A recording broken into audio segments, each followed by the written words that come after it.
안녕하세요 여러분, 이효진입니다. 오늘은 뉴욕 치즈케이크 만들어 볼 건데요. 뉴욕이라는 그런 이름이 붙은 것 중에 제일 유명한 디저트인 것 같아요. 그래서 유산지는 이렇게 깔아주시고요. 까실 때 원으로 된 거, 원 유산지를 길게 하셔가지고 보통 보여드릴게요. 이렇게 하셔가지고 보통 자르실 때 이렇게 저는 뭐 타원으로 하긴 했지만 이건 유산지 자체가 직사각형으로 짧게 해서 나오는 거라서 이렇게 한 거거든요. 이렇게 하셔가지고 항상 남게 하셔야 여유가 있기 때문에 이렇게 해서 가위집을 내신 뒤에 이거를 넣어주시고요. 그 다음에 이렇게 길게 하셔가지고 가장자리에 둘러주신 뒤에 시작을 하시면 돼요.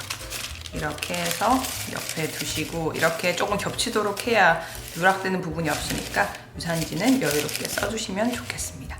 이렇게 해서 옆에 두고, 지금 크래커는 한국에 뭐 통밀 다이제라고 팔잖아요. 그거를 비닐에 넣으셔가지고 이렇게 밀대로 미는 방법도 있지만, 이런 집에 이게 이름을 정확히 모르겠는데 이렇게 해서 막 부수셔도 되거든요. 그래서 이렇게 하시면 밀대로 미는 것보다는 조금 이게 이렇게 조금 덩이가 남긴 하지만 이런 식감을 좋아하시는 분들도 있으니까 비닐에 넣으셔서 밀대로 밀어서 완전 곱게 하시든지 아니면 이런 식으로 하시든지 그거는 취향 차이인 것 같습니다. 그 다음에 그 비닐에 넣어서 하실 때는 비닐이 터질 수가 있으니까 두 겹으로 해서 밀어주세요. 밀어주시고요. 저는 오늘 책에서는 비닐을 소개드렸지만 여기서는 이런 거를 보여드리고 싶어서 이렇게 했고요. 아랫부분까지 다 됐는지 확인을 한번 해주시고 전체적으로 고운 느낌으로 됐습니다. 이렇게 되면 지금 버터를 중탕을 했는데 절대 뜨거울 때 사용하지 말아주시고요. 중탕을 해서 이렇게 해서 한번 전체적으로 다 이제 버터가 녹았다 싶으시면 이렇게 하셔가지고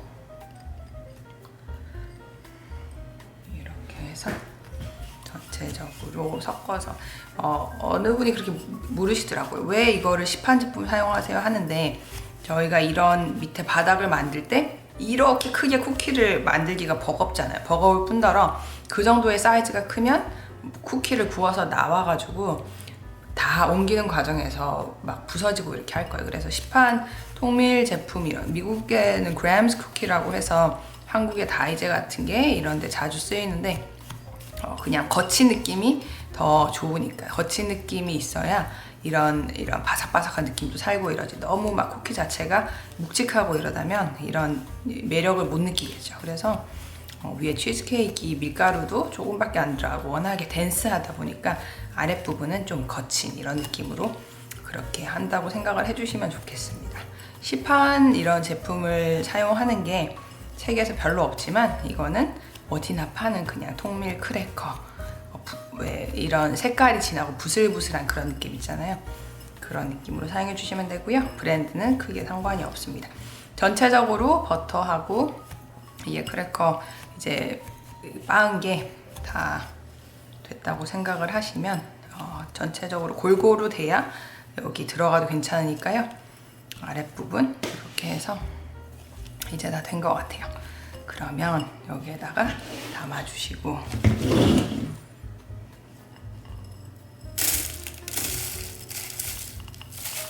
치즈케이크는 크러스트만 만들어 놓고 내용물 부어가지고 굽는 거기 때문에 일반 케이크보다 더 쉽게 생각을 해주셔도 돼요.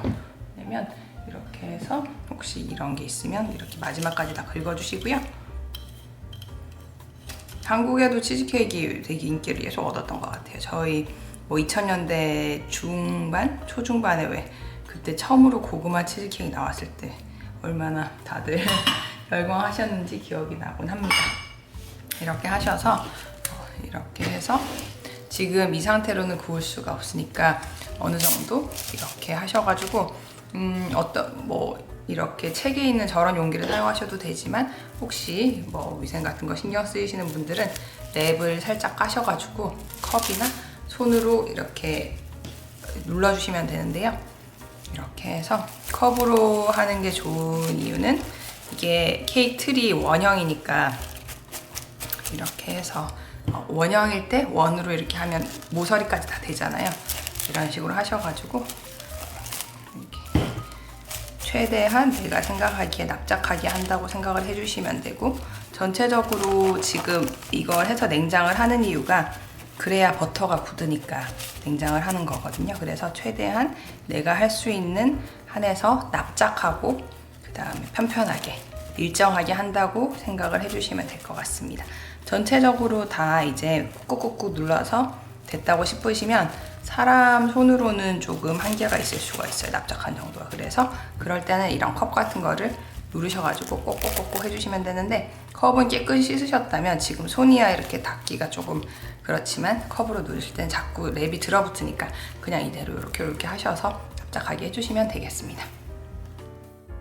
30분이 지났고요. 혹시 냉장고가 뭐가 많이 들어있고 냉장이 잘 안 된다 싶으실 때는 냉동실에 넣어두셔도 괜찮습니다. 냉장고가 제일 좋긴 하지만 집마다 상황이 다르잖아요. 그래서 한 30분 이상이면 되기 때문에 30분쯤 지났을 때 이제 딱딱하다. 정말 여기에 케이크 반죽을 부어도 문제가 없겠다는 느낌이 오실 거예요. 부슬부슬 떨어지고 이런 게 없으니까 이렇게 해서 옆에 두시고, 이제부터는 차례차례 섞는 건데 지금 같은 상황에서 주의하셔야 될 게, 재료가 특히 유제품들은 실온이 아니면 저희가 망하기가 굉장히 쉬워요. 왜냐면 치즈 같은 것도 저 같은 경우는 아예 몇 시간 전에, 한두 시간 전에 꺼내놨는데 이렇게 해서 쑥 안으로 들어갈 정도가 아니면 이게 섞이지가 않고 억지로 섞었다고 하더라도 반죽이 차가운 상태로 오븐에 들어가는 경우는 별로 거의 없기 때문에 이렇게 하셔가지고 일단 지금 준비를 해놨고요. 하나 지금 재료를 다 준비를 한 거 중에 특히 더 말씀을 드리고 싶은 거는, 크림치즈 같은 경우에는 한국에도 뭐 필라델피아 크림치즈 팔잖아요. 그게 한 블럭이 딱 여기 제시드린 200 몇 그램이기 때문에 그냥 그 한 팩을 사용해 주시면 될 겁니다. 지금 상태에서는 섞이는지 안 섞이는지 불안 하시겠지만 이렇게 계속 하다 보면 다 섞일 수밖에 없고요.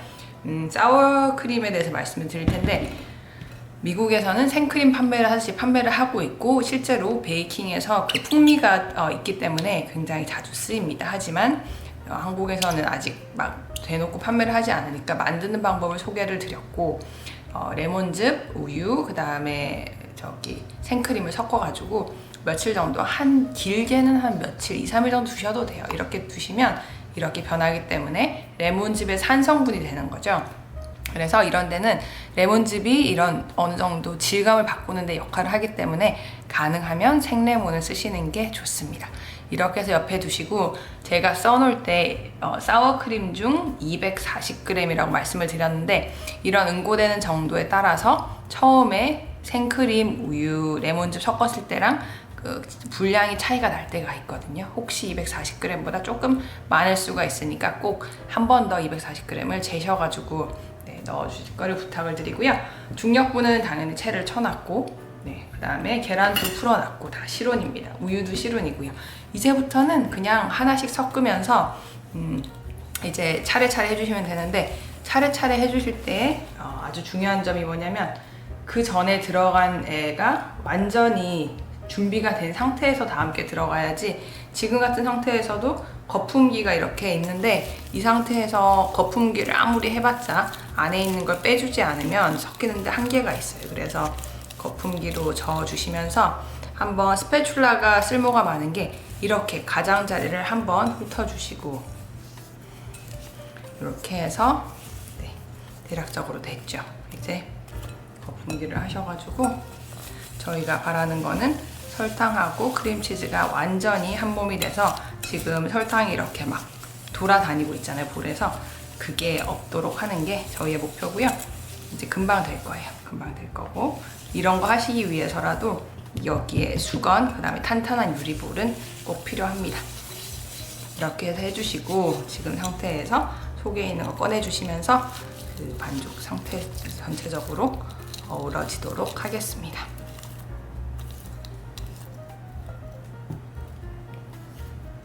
설탕과 크림치즈가 이제 다 섞였고요. 볼 가장자리 아래쪽도 다 섞였습니다. 이제 실온에 우유가 들어가기 때문에 이제 묽어져서 훨씬 섞기가 쉬워지시거든요. 이런 거 하실 때도 이런 다른 질감의 재료를 섞으실 때는 대부분의 경우에 몇 번 나눠서 섞으시는 게 좋고요. 이렇게 하시다 보면 거품기 가운데 끼인 것도 나오고, 이게 농도가 점점 묽어지면서 이렇게 되니까 처음에 1회차에 넣은 우유가 다 섞였다는 느낌이 드시면 그 다음에 또 남은 우유를 넣고 매끄럽게 다 섞도록 하겠습니다. 그 다음에는 계란 풀어놓은 걸 이렇게 섞는데, 계란을 풀어놓는 이유는 그래야 조금씩 넣기가 쉬우니까 풀려져 있지 않으면 노른자나 흰자가 쭉 떨어질 수가 있거든요. 그래서 이런 식으로 조금씩 하셔가지고 다 섞겠습니다. 계란이 다 섞였고, 중력분을 저는 이미 채를 쳐놨기 때문에 그냥 넣고 섞을 거고요. 이 정도의 중력분이 없으면 모양이 굳히는데 한계가 있겠죠. 그래서 전체적으로 가루 같은 거 넣으셨을 때는 가운데에서 가장자리까지 이렇게 긁는 느낌으로 완전히 섞어주시고요. 살짝 이 섞인 거 자체가 더니가 있을지라도 크게 상관 안 하셔도 돼요. 저희가 골고루 단계마다 섞어주면 되는 거고, 이제는 다 됐습니다. 여기서 사워크림 아까 만든 거를 조금씩, 저는 240을 쟀기 때문에 이렇게 해서 전체적으로 섞고, 마지막으로 바닐라 에센스 섞고 이제 마무리 하겠습니다. 오븐은 당연히 예열이 돼 있어야 되고요. 이렇게 해서 골고루 섞어주세요. 다 섞였고, 바닐라 에센스 양이 책의 다른 레시피보다 많이 들어간다고 생각할 수가 있는데, 아마도 계란이 4개가 들어가는 유일한 레시피가 아닐까 싶어요. 그래서 그런 거고, 바닐라 에센스 같은 경우에는 계란 잡내를 잡아주는 역할도 하지만 전체적인 뭔가 고급지고 맛깔난 향을 결정을 하기 때문에 바닐라 에센스는 웬만하면 좋은 걸 써주실 거를 추천을 드립니다. 제가 웬만하면 좋은 거 써주시라는 말씀을 잘 안 드리는데, 바닐라 에센스는 가격 차이도 있고 또 종류도 많다 보니까 가능하면 구할 수 있는 제일 좋은 거를 써주셨으면 좋겠어요. 이제 다 됐고요. 이렇게 해서 이제 틀에 부을 텐데, 틀에 부으실 때는 혹시 틀이 어떻게 불상사가 생길지도 모르니까 보험 차원에서 이렇게 한번 이렇게 해서 이 호일로 한번 쌌거든요. 이게 이런 반죽 자체가 일반 케이크보다 굉장히 묽을 경우에는 이렇게 미리 대비를 해주시는 게 좋지, 저희가 그 누구도 실패를 하기 싫어하잖아요. 그래서 완전히 붓고 이제 마무리 해주시면 되겠습니다. 오븐을 열고 반죽을 넣었고요. 반죽이 묽지만 아마 제 책의 케이크 중에 가장 묽은 반죽인 것 같아요. 그리고 오늘 이 비디오가 완성품을 보여드리지 않는 유일한 비디오가 될 텐데, 일단 반죽을 1시간 정도 굽고, 책을 꼼꼼히 봐주시면 굽는 중간에 팬을 꺼내서 한번 반대로 돌려주시고요. 다 구워지면 오븐을 넣고 2시간 정도라고 말씀을 드렸는데, 사실 미국에서는 하룻밤까지도 합니다. 왜냐면 오븐 자체가 완전히 정말 열기가 하나도 없다라고 생각이 되실 때까지 했다가 케이크를 이제 냉장고로 옮기시는 게 좋은 게, 처음에 만약에 1시간 지나자마자 바로 꺼냈다 그러면 그걸 실온에서 식히실 때는 크랙이 중간에 날 수가 있어요. 하지만 그 안에서 잔열로 계속 어떻게 보면 케이크 굽히는 거죠. 하지만 오븐을 160도로 했다가 끄고, 만약에 2시간, 최대 하룻밤이라고 하면 8시간 정도를 치잖아요. 그렇게 하는 동안 그 안에서 모양이 잡히기 때문에 아마 집에서 해보시면 무슨 말인지 아실 거예요. 이렇게 하는 게 종종 지금 케이크처럼 들어가는 밀가루 자체 양 자체가 적고 반죽이 묽을 경우, 이럴 치즈케이크 같은 경우는 자주 쓰는 방법인데요. 한국에서는 치즈케이크 중탕하기도 하고 여러 가지를 하지만, 여기서 일단 뉴욕 치즈케이크는 이 정도로 완성을 해주시면 좋겠습니다.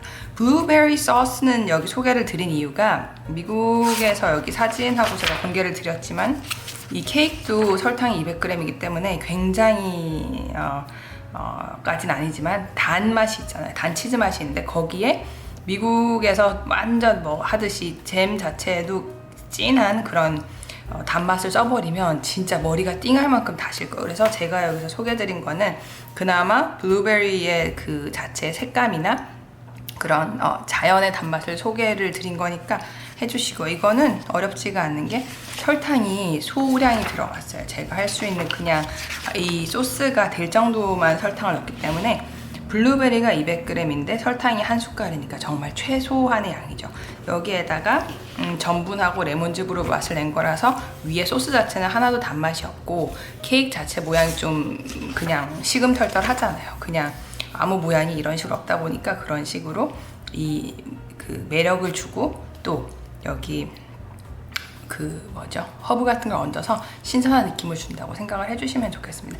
실제로 뒤에 나중에 엔젤 푸드 케이크 할 때도 말씀을 드릴 텐데 미국에서는 바로 소스를 이렇게 끼얹는 것보다 커팅을 해서 거기에 소스나 생크림 같은 거 곁들여서 바로 디저트식으로 드시는 분도 많기 때문에 한국하고 한국은 디저트가 꽉 모양이 잡힌 상태에서 그대로 잘라서 먹고 뭔가 다른 응용은 하지 않잖아요. 그래서 여기서는 조금 더 일상적인 느낌이라고 쉽게 캐주얼하게 이런 느낌으로 봐주시면 되겠고요.